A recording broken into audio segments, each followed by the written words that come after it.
valuable resources to Montgomery County residents. Lone Star Community Radio is looking for those who are interested in hosting their own talk show, with monthly and weekly slots available on Conroe's FM 104.5, 106.1, and on irlonestar.com. Start your own podcast, create your first YouTube channel, and be on TV. Contact Lone Star Community Radio online at irlonestar.com or call the station message line at 936-647-3776. Thank you for listening to Lone Star Community Radio. This program was broadcasted and recorded live from the LSCR studios in downtown Conroe, Texas. Lone Star Community Radio is supported by listeners like you. Donate and sponsor today. For more information on getting involved with Lone Star Community Radio, contact us at lscrstudios@gmail.com or visit us online at www.irlonestar.com. You are listening to Lone Star Community Radio on 104.5 KCZW LP Conroe and 106.1 KZCC LP Conroe, and worldwide on irlonestar.com.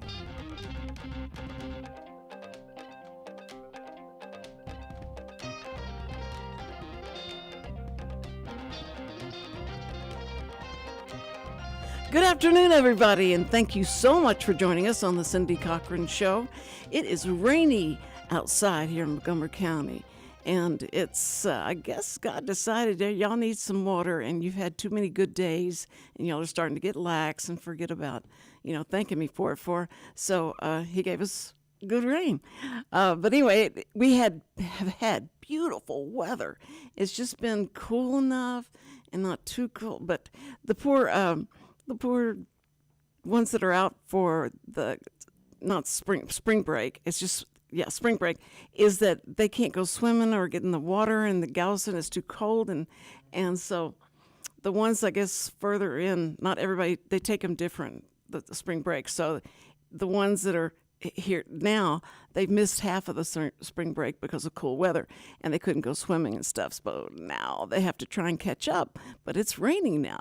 So poor babies. It's good.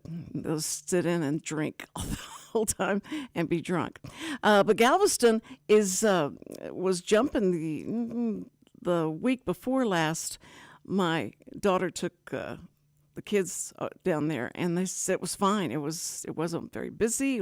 But it was the one day right before the spring breakers hit, and they just stayed there one day and then came home. But it was you could tell that the freeways are so crowded, when spring break happens, and it just becomes horrible in 45. But anyway, I want to this is my time to thank our sponsor, Wootton Financial Group. They're amazing, and we've got Chris Wootton coming. I have so many Chris's now. Chris Wootton is coming to be on the show on next Wednesday, and he'll be here, and he's going to be talking about the bank stuff and trying to calm some fears or make it worse. I don't know what he's going to do, but he's going to come in to help us with that. And then I'm talking to a bank manager of a bank that just opened like a week ago, and want him to come in and see what how they're feeling about things and what they think. Texas is so strong, I can't imagine, but so that you can, take that money out from under the mattress, and we'll get it into someplace good for you. But my sponsor, Chris Wootton, has been with us for a while, and so we're very excited to have him, and we thank him so much for being with us. And the show ends, you'll hear Chris himself, his voice himself, and he'll talk about the most asked questions and things that they'll do for you, and that they're a fiduciary, and you just have to look that up. So anyway, I've got a really special guest. People don't understand why I do this, because they go like, you're going to have your what come over? I said, this is my exterminator. He just saves us every year. If it wasn't for him, we would be overrun. And so we we love him. He's been with us for a long time.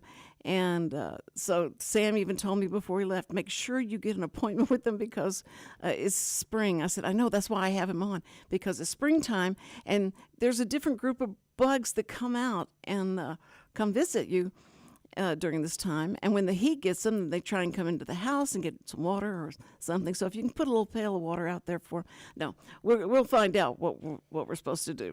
But I have with me Chris Pasket. And he is the owner of Mo Co Pest Solutions. Did I say everything right, Chris? That's right. Yes, ma'am. Oh, boy, finally. Yes. Very busy time of the year right now. It's anytime we have a transition of spring from winter to spring or then back again to summer to fall, it's a very busy time of the year for us and my guys. So. Well, I was trying to research it. Richard will be so shocked. But I was trying to research. There's like 11 different type of bugs that come out during springtime that you may not see during the winter months. There's lots of stuff. That's probably a very conservative number. Aha, okay. Lots of bugs will be moving around once it gets warm. The weather completely affects everything they do. If it's really wet or if it's really dry or hot or cold, it determines what they're doing, how they're moving, and where you're going to see them inside or outside, or a lot of things can vary with that. Well, I was so happy that the mosquito hawks have finally died down. Mm-hmm. And it's just so strange how cyclical, is that right? Cyclical. Anyway, how they come in and they'll be here for just a little while and they move on. And the mosquito hawks come and it's just, they are so, they're extremely annoying. Now, if they're really killing the mosquitoes, that's great. But do they really kill the mosquitoes? Well, they're more of a nuisance to people than anything else. So they don't hurt you or anything. No, they don't do any harm to people. They just make a mess, get around your doors and windows, invite themselves in, and then die when they get in. So that's right. Oh, that's true. Because they get stuck in my grease, they get stuck in the butter, they get stuck in, like you've been cooking, and they come in, and it's almost as bad as the gnats, but the gnats are really bad. And then, and I know there's a way you can. It helps if everything's covered and you don't leave any food out and all that. That definitely helps. Yeah, the gnats are pretty difficult to control. It's usually something that's brought in with the little fruit flies or the gnats. Okay. But once they come in, they just. Are they laying eggs in the plastic box of tomatoes, and then all of a sudden any type of fruit or vegetable you bring in, they could be in stuff like that. Already? You mean they're already in there? And it could be like if you bring in the stems or on the if you buy grapes or bananas or anything like that, definitely they can come in.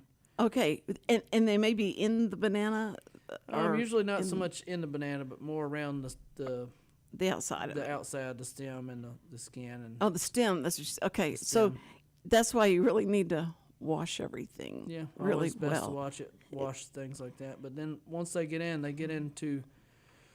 Most of the time, if we're having a continuing issue, they have found somewhere to harbor. And a lot of times it's house plants. If you have live plants in the house, they get into that soil, and they kind of just reproduce. And oh, brother, the more you have. That's awful. I don't have a nursery in there for them or anything. So I think that. It's like the June bugs come in May a lot of times, and you go they never get it straight. They're supposed to be here in June, but in May they start showing up, and they're everywhere. I mean, they are. I couldn't believe how it looked like it was, something that they had brought in from someplace and put them on your front porch, laid them all out, and it was all done because it looks so. It's so exact the way they do a pattern, and you feel like, who brought these things and laid them out here? Because then you have to sweep them all off, and some of them are still they're on their back and their little legs are moving, and it's so sad. But it's like get them out of there. And what chemical you bring, does that affect any of the June bugs? They're very active, so a lot of times the dead ones that you're getting are something that has flown in from somewhere else. So what we spray has a residual, and it will knock those guys down, but it will not keep them from flying to that destination. So they continue to swarm, they continue to fly around lights, doors, windows. And Right. Then what you get is a mountain of dead ones by the doors and porches and windows. And yes, and if you leave the lights on, they're committing kamikaze, the suicide every time they hit that, and you hear them hit the glass, and that's it. You don't know how fast they must be going to hit that glass and it sounds fast. knock themselves out. So, but those are so aggravating. The mosquito hawks, the gnats, and the June bugs. But then is there, when we have I guess it's the bees that come. Do you affect the bees? No, so generally what we see around, like especially honeybees, we're very careful with what we use around the honeybees. We don't want to hurt the honeybees. There you go. Those are very important part of the whole ecosystem that's surrounding everything. I mean, they pollinate everything. So we're very careful what we spray around those. We never kill them. We usually try to remove them if all possible. So we're, especially this time of year when stuff's trying to bloom, myself and my guys are very picky on how we treat certain areas to not affect the bees. Have you been called for like the African bees? No. You never have? No, and it's not something super common around here. Usually stuff that we get calls for bees, a lot of times it's not a bee. Everybody, if they see it buzzing around, they think it's a bee. No matter what shape or size. We do have other things that are more aggressive than honeybees. Honeybees tend to stay away from a lot of commotion. So a lot of times what we get around houses are wasp. Oh, yes. They're definitely more aggressive. And those we kill. We get rid of those. But right. The honeybees, you have to remove that hive. You have to get rid of the queen. So generally we don't do that personally, our company, but I have several guys that I call when that's the case, that they come and remove the hive, remove the queen, relocate them somewhere they're going to thrive and be out of the way, and that way they can continue to do bee things. Do their bee thing. I remember when we first moved to Willis, and I was walking out on the ground, and this big dark spot, and I was going, "What is that? A hole or what is that?" And I walked over to it and stepped. It was African bees. They were on the ground, and so I thought, how could that be African bees? I thought they were up in the tree, and you have to watch out. But they do. They were. That's what we found out they were. And our neighbors said, "Don't do anything to them. They'll leave. They'll leave after a certain time. They'll leave." And then we saw another thing in the tree, and I thought, "Are we going to be, are these going to be here all the time? And what do you do? And how do you keep them from coming over?" And that was unusual. They never come back. It's not uncommon to see them swarm like that, and a lot of times no rhyme or reason where they land. I mean, they can be around the house, bushes, on the ground. I've seen them in mailboxes, kids' playhouses, dog houses. I mean, and most of the time they were just passing through. Right, that's right. They said just don't mess with them. So we didn't, and they did go on, and we didn't have to not ever go outside again. It was okay. we went outside, but I think that the different parts of Montgomery County, is there a part where roaches are worse over here, or the? Yeah, there's always that. What you're seeing as far as insects can vary from in even different neighborhoods, depending on all that's going to vary on what's around your house. If you got a lot of landscaping, if you're on a rural piece of property where you're not close to other people. True, yeah. If you're close to the lake, for instance, if you're on the lakefront, you're gonna have lots of flying bugs. That's part of being on the lake. Which, with more flying bugs you have, the more spiders you have. The spiders, that's what they're eating. So, it kind of causes that trickle effect. The farther you get away from the lake, generally you don't get as many flying bugs or sometimes spiders, but everywhere is different. But what's scary is when I meet a spider, I don't tend to ask them about what their diet plan is, because you think it's you and you think you're going to be bitten by it, and it was so funny. I'm trying to tell my grandchildren, you're bigger than the spiders. You can probably kill that spider. I said, no, you can't. No, it'll jump. And we had jumping spiders for a time until you came along, and they don't jump anymore. But it was scary. But you don't think about all the good they do. And so if you could see one and you are knowledgeable about what they look like, because there's some really gnarly looking spiders that they look scary to us. And I don't know what they look like to the ones that the stuff they're supposed to be eating, but it just scares, Yeah, we've always if you don't felt know that way. What kind of spider it is, it definitely can be. It can intimidate you, because most of the time when you see a spider, you're not exactly ready to see it. A lot of times it's a surprise. Right. Open the So- door, So pull something up. typically, what you really have to look for here, we have a brown recluse and a black Yes. widow. They do not want to be around people. They want to be doing their own thing, not bothered. So typically, you see them around more. I mean, it's not out of the ordinary to see them inside of a house, but most of the time it's going to be places there's not a lot of movement, not a lot of commotion. You're going to see them around barns, outside areas, more common than inside of your house. And then just keeping things as clutter-free as you can, especially around outside, that makes a huge difference. That's the first thing to keeping any sort of insect away is just keeping everything nice and neat as you can.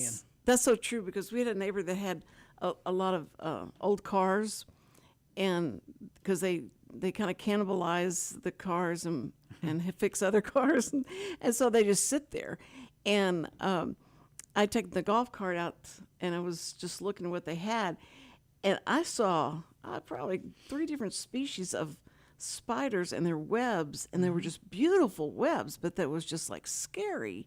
The look of the spider who you felt like was watching you the whole time, like you need to leave because this is my stuff. That's my and the webbing that spiders do is so amazing to me. I know you've probably seen all of them.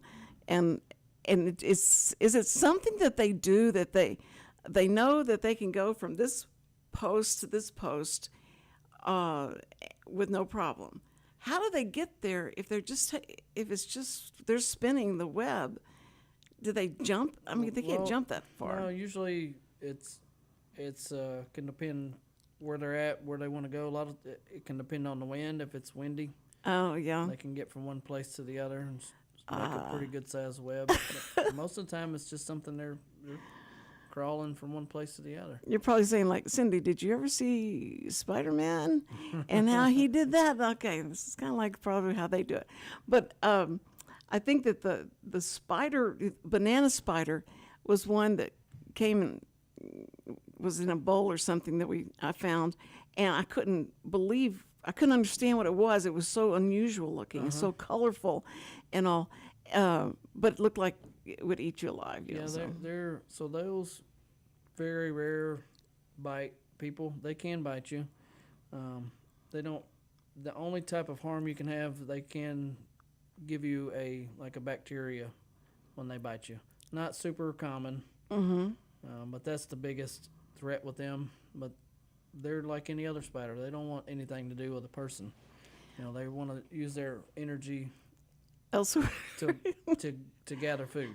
Right. That's the whole reason they're building a web is to collect food. And they build beautiful webs. Yes, you they know, do. we've seen.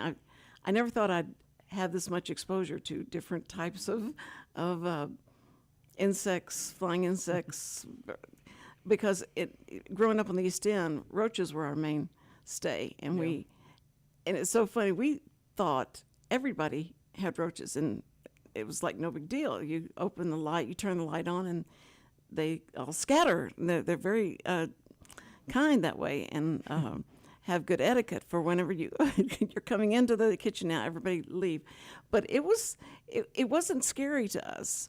And we had a couple come over to the house when we moved to in Northwest Houston. They had big tree spiders. Roaches, and I'd never seen one like that. I was always German roaches or the kind that are in the poorhouses.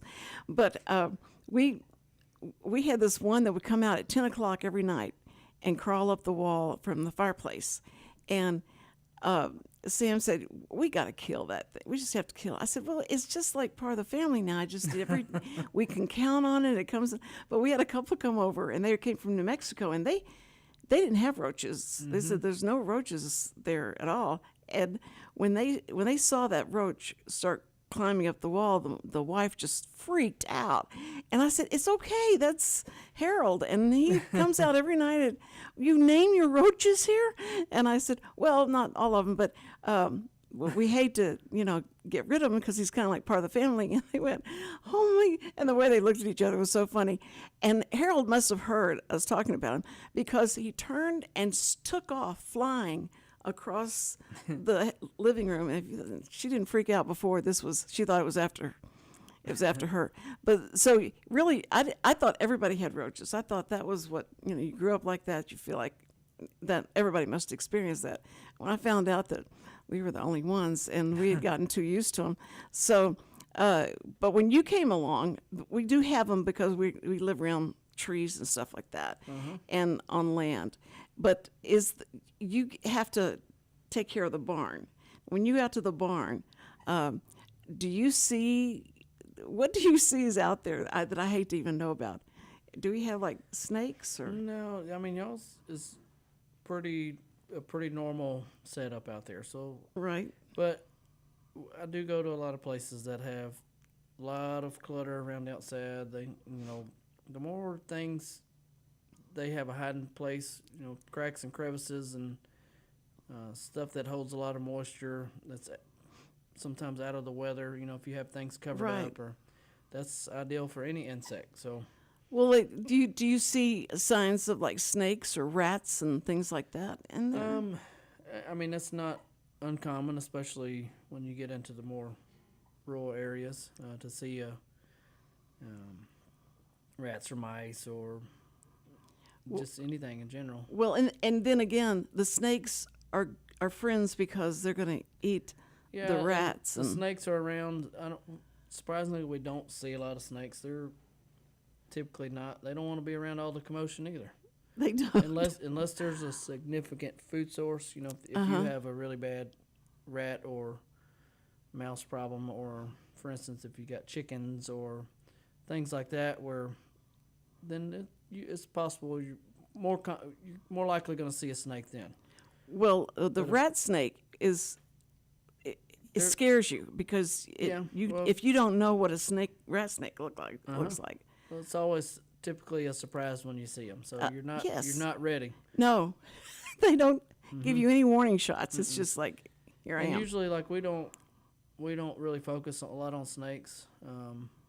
There's not a lot of need for that. Most people, if they're seeing snakes, there's issues with something else that we handle. Usually, they got a food source. That's why they're hanging out. Oh, okay. So okay. We get rid of that, and then the snakes usually find somewhere else to go eat. Well, I think that's, Sam loves his barn, and I wouldn't call him a hoarder, but he does keep things because he'll say, "You see, you always tell me I shouldn't be keeping all this stuff, and what do we need right now? We need that green Band-Aid or whatever it was that I kept. And so he finds things and says, I'll need this someday. Mm-hmm. And I said, but see, that's what hoarders say, honey. That's what they say. They say, I don't think he's there yet. he's not there yet? I've seen a few of those, and he's not even close. Okay. Oh, okay. Okay. Well, you know, I always say, if you've had a good story that you feel like you could tell, and you don't have to say names or anything, but things that happen in people's houses or that you go in and you feel compelled to say, if you didn't do this or you would do this, you wouldn't have this. Yeah, and sometimes that's hard. You have to be really upfront with customers and honest with them. If you go somewhere, somebody calls and, for instance, and they're having an issue with roaches, if they have a filthy house, nothing I do is going to help with that. I mean, there's a lot of other steps that need to be taken before you call the bug man to help you out. How do you with sensitivity and tact, how do you tell them? Well, you have to be honest with them and say, look, this is the only way you're going to get results is this has to be addressed in this order. We send a prep sheet, for instance, that tells them what they need to have ready, what they need to have clean, and there's a follow-up to that too. So it's not a one-time show up and spray everything and you're done. It's a procedure. It takes a little bit of time. And sometimes it probably does hurt their feelings. But they call you back, right? But either they get it cleaned up and get ready for us, or they don't. If they don't call back, it's probably not something we were going to be able to help them with anyway. There's other issues that need to be addressed. Right. And it's not always easy to tell somebody that their house is a little dirty. But okay, I'm laughing because when we started using Chris, I said, okay, now look, Chris, here's the deal. You know how like in Vegas, whatever happens in Vegas stays in Vegas, and so like whatever you see that's really messed up has got to stay here. And I've had days where you go like, you don't have to worry about that room. It's fine, and it's not because it's fine. It's because I didn't want to get it cleaned up and picked up, and he says, look, I can spray around anything. I mean, don't worry about this or that. This is fine. And it's come such a long way, the chemicals that you have now, as opposed to when back in the day, you had to clean your house like you're getting ready to move, and you had to take stuff out and put it aside, wrap it, and it varies from case to case, depending on why they called us out there. There's different procedures for different things. Right. So usually once we can see what's going on, we can get a game plan. And most general spray, like if you're just seeing spiders or, something like that inside, it's a very easy problem to address. 99% of the time, nobody has to be out. You don't have to do anything different than just let us come in and spray what we need, and you don't smell it. It's low odor. No odor. That's right. Doesn't stain anything. You can keep business as usual. But there's cases where you're gonna have to be prepared when we get there. You're gonna have to clean things out of cabinets, and then most of the time then they're gonna have to be gone. It's a little bit stronger, different application. And what you need to do, because what you do is like preventative in so many times. Absolutely. Because you're doing this and you don't have to spray in under the pillows or anything like that. No. Because you used to spray around the bed, and that keeps them from crawling up into the bed. Yeah, probably 90, maybe 80-90% of what we do is just preventative maintenance. So in a lot of houses, we don't even go inside. It's strictly outside. Yeah, and you create that perimeter of the outside. That's good. They know. We try and warn them. We said, Chris is coming, guys, so y'all all need to get back out at least 5 miles past that part. But I think that at night we keep the lights on at the porch and all that, and that draws That's all- going to bring some flying bugs in for sure. Yeah, and they're right there, waiting for us to turn them off. Oh yeah, we have so many bugs that come in there, but it's kind of interesting because you do kind of see that what you grew up with. There's a whole lot more out there that has come in, and probably from different countries now that we have because of importing and exporting and things like that we bring in other bugs. There's Right? definitely things that different types of ants that we see now that are still fairly new. The red Like the a- red fur ant. So they're like the crazy ant or a raspberry ant. Those are from Central America. and you and- can't kill. I mean, So there is ways to get rid of them. They do make some pretty good products for us to use for that now. oh, But until maybe 10 years ago, that wasn't something that was here. right. That's right. When first one I saw, and I stepped on it, and then I moved my foot, and then it crawled out. And Oh yeah, it was well, just laughing. So you're talking about a big ant, the big. Yeah, So a lot of people call those a cow killer. the cow killer. That's So it. that's it. or a velvet ant. It's actually not even an ant. It's a wingless wasp. Oh, it is. Uh-huh. Oh. So I see those. Those are more rural areas too, but not typically. You don't have a major infestations. Those they're usually pretty sporadic. Yeah. It was just one. I just thought, where did you come from? I need to follow you home so we can get rid of all of y'all. Yeah. Because I kept stepping on it. It doesn't do any good. And it just crawl away and laugh at me, and I just kept stepping on. I get, I'm So going to tho- go get those something. have been around quite a long time here. Those are pretty well established here. Well, you loved my way of getting rid of it. I went and got the shovel, the flat head shovel. I went, I'm going to take your head off, and did that. Did the front part of his head, and it stayed there, but the body started moving again. And I went, this is so creepy. I can't stand it. So I started beating it with it. But anyway, it was it's pretty satisfying. They're pretty resilient for sure. They are. That's scary. But to know it's a wasp, that makes it even So stranger. they don't fly. They just wander around Yeah. but they get pretty big, and they Yes. do have a pretty painful sting. There's pictures. mean, It's that- all tight shots of different ants and flies and all that, and they're real tight shot. And you see, you could make a monster movie out of what those faces look like. And so I wondered what are those things called? The manville, not that's around. That the wasp have and the Like a mandible. mandible. Yeah. Yeah. Yeah, and I would hate to see what that thing looked like Yeah. close up because it did look like it would give you a good bite, and Yeah. that would be it. So I'm glad to know that's a wasp.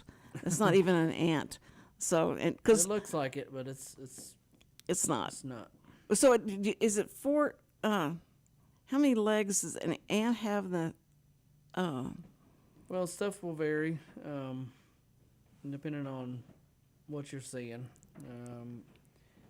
So I thought you could tell like a spider. Like a spider has 8 legs. All spiders 8 legs. All spiders have 8 legs. Ants have 4. Yeah. And that's, so that's the difference.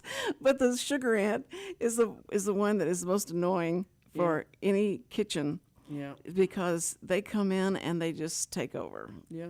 So They come you- in, pretty common thing to see in kitchens. But you're going to take care of that with all the preventative stuff around the Yeah, so edges. generally once just a general service, most of the time we'll keep those out, but they still do make their way in. And inside something like that, it's a little different application where typically a bait will work well. Bait works well for just about every type of ant, but it's not always practical. So inside the little sugar ants, a pharaoh ant, what we call them, they love bait. Bait works very well. But If they love it, they love it. It's called bait. the bait, yeah, just like you put a little bait station and they find the bait and they take it back to the queen, and that's it. That's that's so violent. But it's like the.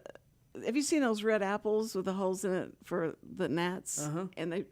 And you have to buy this stuff that goes in it. It has but an attractant inside. Yeah, and it smells just like vinegar. Is that what It's pretty close, yeah. It's mostly vinegar because vinegar draws the gnats. You can put a bowl out of vinegar, Yeah. and it'll draw the gnats because they think it is It's a a food fruit. source. Yeah. Oh, I love that. They told me that, I said I'm not spending that money buying those things. Yeah, And apple cider vinegar Yeah. works well, and red wine works very well for gnats. Really? Okay. Did you hear that, Richard? Red wine works well for pests. Okay. Well, for the gnats it does. That it works really well. They come to the bowl and they just stay in it. That's it. And they drowned in their wine. Yep. What a way to go, huh? What a way to go! I forgot to ask you at the top of the show. I wanted to ask you how's Melissa doing and the boys. Everybody's good. Now you don't have a daughter, right? It's 3 just boys. boys. Your poor wife. No, but really, boys are easier to raise than girls, so you're really lucky. She's the one that probably has to. I'm not complaining about 3 boys. Not at all. No, I bet you got your whole next generations of taking over the business right there. Well, we'll hope. We'll see. Yeah. Now, does any one of them show signs of liking killing insects? I don't know yet. It's kind of early. Do they ever go with you? They have over their life. I mean, they've been around it their whole life, so Yeah. they've seen and know what we do for sure. But I don't know if they'll continue on. We'll see. How did you get into it? Well, so I worked. My mother and stepfather owned a pest control business.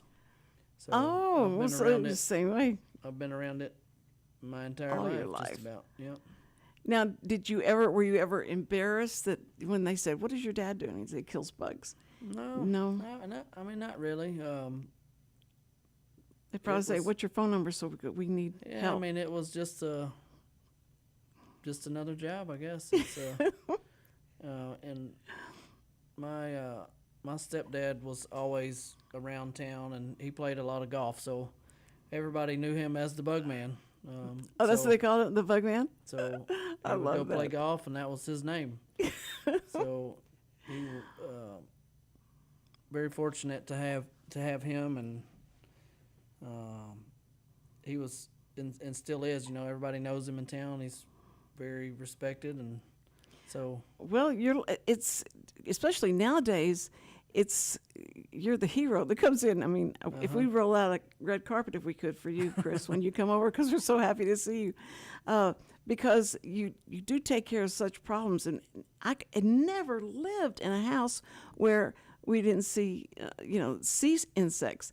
And since you have come over there, we were talking about that, Sam and I, the other day. Is that there's not roaches. One will come out and you'll be like startled, and before we weren't, but you're like, how did you get in here? And but everything that you've done has been just quelled that, all the spiders, the insects, the ants, and all that. And I know there has to be to have like the different insects that kills the other, and that how that circle goes. But you hate anything. I just hate any of them. and I know that I'm bigger than that insect, and I can kill that insect. And I'm the one that the kids come to and say, "There's a wasp. There's a wasp. Wasps come in there." And so I said, "But these wasps are stupid. They're gonna go fly where the light is. We turn the lights off, and they fly to where the light they is, usually go to the window and or then door. Close the blinds, and they'll drop to the the base thing, and then you smash it, and they go like, wow."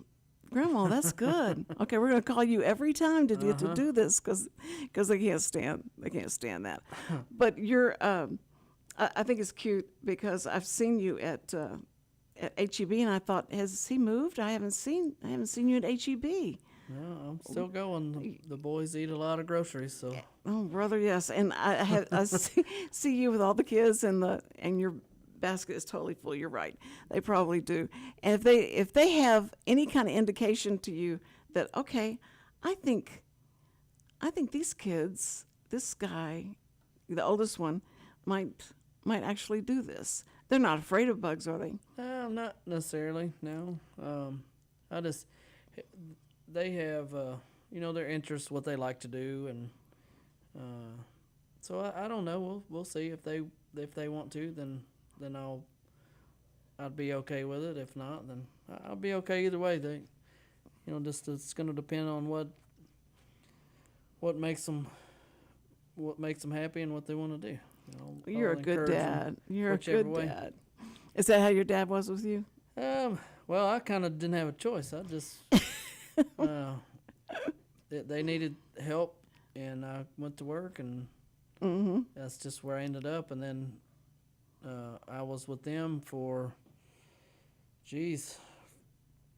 from 2003 until 2020. Really? And then actually today, Mo Co Pest Solutions is 3 years old today. So That's amazing. I still have all the old stickers and stuff. I go like, why aren't they answering? But no, I'm so proud of y'all, and so proud that of how good. I'm so glad I found someone that's really good, and you don't mind bragging on you because you're so good, and you put up with our idiosyncrasies, and it's just, it doesn't matter. You're the same sweet guy. Come in there. How's everybody doing? And y'all okay? And you're part of the family. That's why whenever you started hiring other people, I was like, okay. And I told Michelle, no, it has to be Chris. yeah, And she it's said, that was a pretty good struggle, especially in the beginning. We have Kenneth. Kenneth has been with us since January of last year. He's been a little over a year now, and then we've hired Eric. Eric came on in, I believe, June, and they're both kicking butt. They're doing well, and we've got a great team. you have weaned some of your clients off of A you. lot of them, yeah, and onto them. Quite a bit of them. So our goal, end of the year, I'm not going to be doing much on the service route. It's What? yeah, At the end of the year? yeah. What's So- today is? So Well, are you going to have a going away party and come do well, all I'm our not, houses? I'm not disappearing, but the guys are really good at You've trained them well, We've- I'm sure. Yes, they have. We've got a really good team. Yeah, that's Michelle's great. in the office. Michelle's been with us about, 4 or 5 months now, and she is She is she's wonderful. kicking butt too. Yep. Yeah, she'd call me back, and she'd call me back and get information from you and say, I'll remind him. I've got it down she here. Takes, if you can't get a hold of me, you call the office, and Yeah, and she's she there. knows. Yeah, and she schedules and she does everything. She's been fantastic. So That's and amazing. then it's been very busy with that. We're still growing. I've recently hired a guy that does only WDI inspections, so pest inspections for real estate. That's all that he does. He's an actual home inspector. His name is Keaton Harris. So he does general home inspections when you buy or sell a house, but a pest inspection is a totally different deal.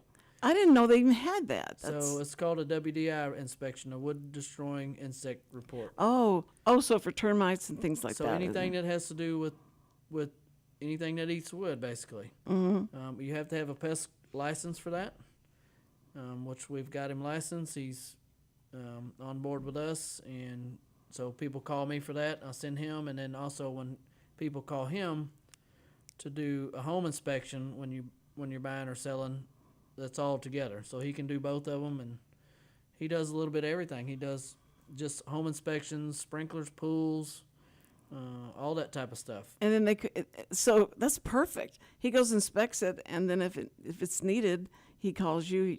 So y'all. Yeah, are, he does it all himself. So he's trained as well. Okay.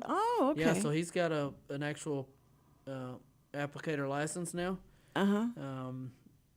but he will never apply any chemical. But you have to have that license to do any sort of pest inspections. Even though he will never come and treat, you have to have a license to come inspect and see what you got going on. Isn't that weird? That's just like, it's funny because I was doing makeup for commercials and stuff whenever we didn't have anyone to do makeup. And so I would do it for whoever the actress or actress was. And so I was told by the licensing board, if you want to remove that makeup, you're going to have to get a license. You can put all the makeup you want to on the person, but if you want to remove it, then you have to get a license because of the chemicals that you're going to have to use then to remove it. And so thinking of that as part of a pest control kind of thing. We're kind of alike. But, well, anyway, you started as a really young age, and you got your license to be fully independent. Mm-hmm. So I've had a pesticide license for 20 years now. 20 years. Half of my life, yeah. Okay. So you see, you have somebody experienced. You want somebody about that that's been there doing it that long. Yeah, that's great. But that means that we're old. That's because I think we had you right out of the chute, I thought. But anyway, but Chris is the guy you need to call. And if they were to call right now and get Michelle, what number would they call? The office number will be 936. It's 936 because it's Montgomery County. Yes. Okay. 648-9978. And Michelle is in the office most every day, and she is the one that keeps all the guys in line. And yeah, there you go. That's good. That's good to have a strong woman in absolutely. there. Absolutely. We couldn't do it without the girls. No. With Michelle or my wife Melissa. Oh, Melissa, yeah. Oh, yeah. Tell Melissa I said hi. And it's something that we know that we use you, and I would never, say to everybody, you got to use this guy because he's gay, because I use him. And it's just because he's really good. And I like to tell people, because people start looking through the directory going like, okay, now I got to find, there's 50 jillion people that are maybe doing pest control. But when you really know the quality and the integrity and all that boxes that you check is important before you let somebody in your house. Absolutely. And that you've been around 20 years means that you hadn't been kicked out of many houses at all. No, and so I grew up right in Willis. I've been in Willis my whole life. So actually the office that we just bought is directly across the street from the house I grew up. Oh. I can see my grandmother's house. So my I mean, goodness. we are as local as you get. So And you service out to, what is your range? So Montgomery County, we're a little more particular what we take south of, like 242. Right. Yeah. But anywhere around Lake Conroe, and we do quite a bit of stuff even up to Huntsville. We do go north, but Yeah. usually That's good to know. 25 miles is we got a pretty good line. We're Okay. And you guys, you don't understand. He's so good. If you're looking for a house, you may go like, okay, now what was his range again? Because we want to buy a house within that range and be able to have him come help your house get rid of all the bugs, and he will debug you. And that's great. And I just love calling him the exterminator. He will come in. I guess that's a little too violent, nowadays. So it's has went on as time has went on. My stepdad growing up, that's what everybody called him, the bug man. Mm-hmm. Well, the more I got involved with the business, the more people saw me. I kind of became the face. Well, when I left the family business 3 years ago, a lot of people didn't know that there was more people involved. Because they didn't ever see him anymore. They hadn't, or they never met him. So I kind of became the face of it. Over time, that it went from him being the bug man to me. So a lot of people, that's what they call. That's when they call. Well, if you want the bug man, that's the sweetest guy in the world. You got to call Chris Pasket and Mo Co Pest Solutions. Mm-hmm. And thank you so much for coming here.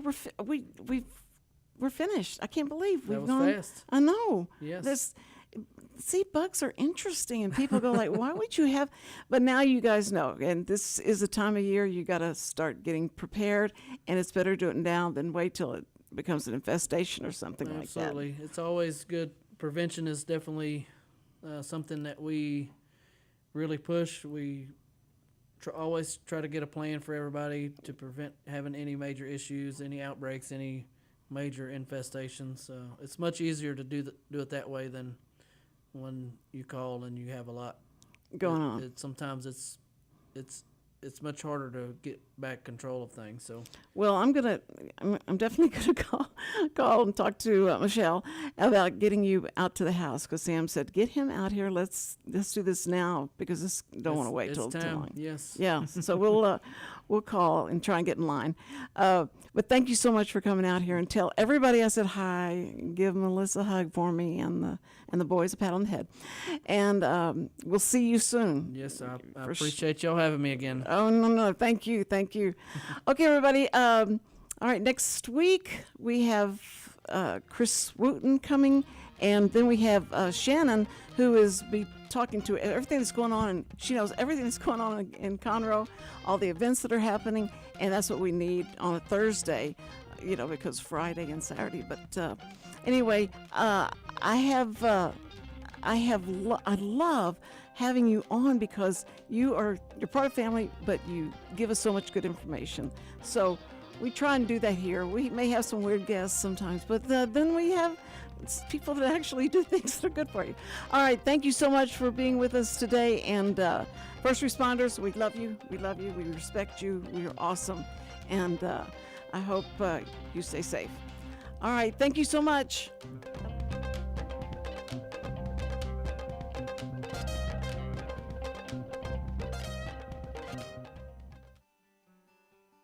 Every week, people ask the same two questions. Are they ready to retire?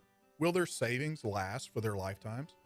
Hi, this is Chris Wootton with Wootton Financial Group. Our firm has been in Montgomery County for decades, but the hopes and dreams of the people we serve never change. We help answer these two questions and many more that people have about their uncertain financial future. We have a simple introductory client experience that allows us to get to know the client and includes a few meetings for the client to kick the tires at no charge. We provide a concise, one-page summary that helps the client get a better handle on which questions are the right questions for them. To learn more about Wootton Financial Group's process in helping their clients to a clearer financial future and to see their contact information, visit Cindy Cochran's show page on irlonestar.com/TCCS. Wootton Financial Group is a proud sponsor of the Cindy Cochran Show. Wootton Financial Group is available by phone at 936-449-5952 or visit them on the web at www.woottonfinancial.com. That's www.woottonfinancial.com. This program is sponsored by the Wootton Financial Group. It is not the intent of Wootton Financial Group to render or offer personalized investment advice or financial planning advice through this radio program or any related website. Wootton Financial Group's participation in this program is limited to providing general information on financial matters and should not be construed as financial recommendation or investment advice. Investment advisory services are offered through Game Plan Advisors, Inc., a registered investment advisor registered with the Securities and Exchange Commission and the state of Texas. Insurance services are offered through Wootton Financial Group, Inc. Game Plan Advisors and Wootton Financial Group, Inc. are affiliated through common ownership, and neither firm is affiliated with The Cindy Cochran Show. No listener should assume that any information presented and or made available on this program serves as the receipt of or a substitute for personalized individual advice from Game Plan Advisors, Wootton Financial Group, or any of their representatives.